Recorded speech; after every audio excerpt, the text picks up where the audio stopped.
The D.C. District U.S. Court of Appeals ruled that President Obama's NLRB recess appointments, which were already controversial in 2012, were not only controversial but unconstitutional. Our next guest is demanding that they resign from their posts. Senator Mike Johanns joins us now with more on the letter that he wrote to the CFPB and the NLRB calling for immediate resignation.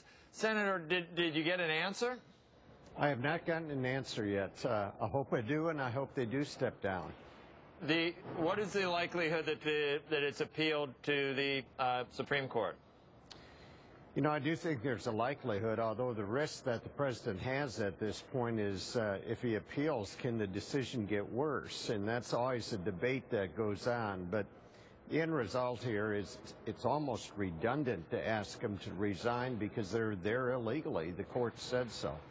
How would it get worse? Because this court took a much broader ruling than people had anticipated. This was not just a ruling about the CFPB. This was a ruling on recess appointments in general, which the last several presidents have used again and again.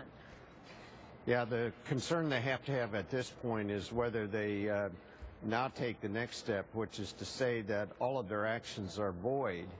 And that could very well happen. In fact, I've asked for a GAO investigation of that because if they're there illegally, it would seem logical that the next problem the president's going to have here is that every action taken at the CFAB plus at the NLRB is going to be void because they weren't there lawfully. Would they have to be challenged individually? I don't think so. I think you literally could go after the whole total of their action just simply because if they aren't there lawfully, then they can't act. They can't enter lawful orders or rulings. So it appears to me that you could probably have an attack against all of them in total. But while it's going to be probably appealed, I wonder, do you any idea how long that takes? And in the meantime, I mean, Cordray is only there to the end of the year anyway. And there are some people that think that maybe Republicans come back now and say, look, we'll give normal, we'll vote on him and we'll let him become we'll put him in this position if you change some of the things we want to changed in the charter of the CFPB or CPFB. Are people talking about doing that? You know, our position was reasonable from the start. We just wanted to sit down with the president or whoever and try to work out some problems with this new federal agency. And so we'll see. I don't know how the White House will react to this. But I wonder when they come out with, they got all these things they're going to do, hundreds of things. Every single one that they try to enforce, because people go, I'm not gonna pay attention to what you're saying until we get a resolution from the Supreme Court. Will every one of them be undercut the seriousness of whether they have to comply? Yeah, see, that's the challenge they have in appealing to the Supreme Court. Let's say they even get the action stayed. Let's say, though, the Supreme Court agrees with what the Court of Appeals did. Then you have this problem of all this time that transpired while you were getting the Supreme Court to act, which could take a year. You've got all those actions that could be illegal. Senator, who would you like to run the department? You know, Richard Cordray is a nice guy. It wasn't ever about him. What it was about is this is a very, very flawed system. And we just wanted somebody to sit down with us and work through the flaws that were in this new Consumer Protection Bureau. We'll see if the White House responds in a positive way. So far, their actions on this have been very brazen. It's hard for me to imagine how they could make this appointment when we weren't in recess. That's the remarkable thing about this.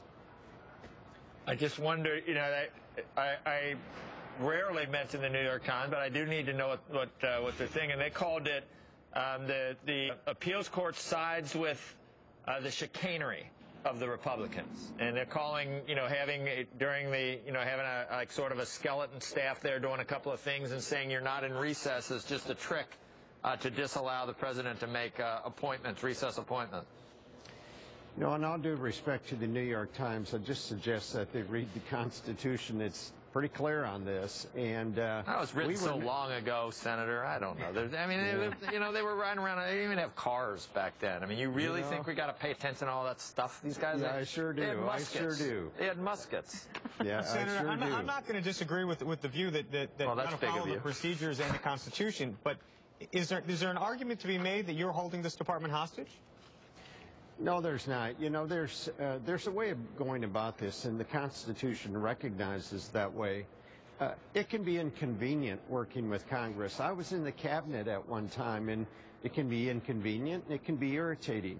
But that's the essence of our system, the checks and balances and the advice and consent power of the United States Senate is enormously important. But when you were in the cabinet, the president you served, George Bush, also used this again and again. Never won that. But the difference was version of it. But all of them by this court have been ruled as unconstitutional. The difference was we were in recess. You know, had the president made an appointment the day before he did, he could have at least had a colorable argument. I mean, it was the most brazen thing I've ever seen. We weren't in recess. Yeah. It was incredible. I love Jay Carney. It just reminds me of that movie, How to Cheat on Your Wife, where the wife comes home and catches her husband with a girl, and then she gets dressed and leaves, and the husband just keeps saying, no, there's no girl here. And finally the wife just gives up and says, all right, forget it. I love Jay Carney. He's a straight face right in the camera. Anyway,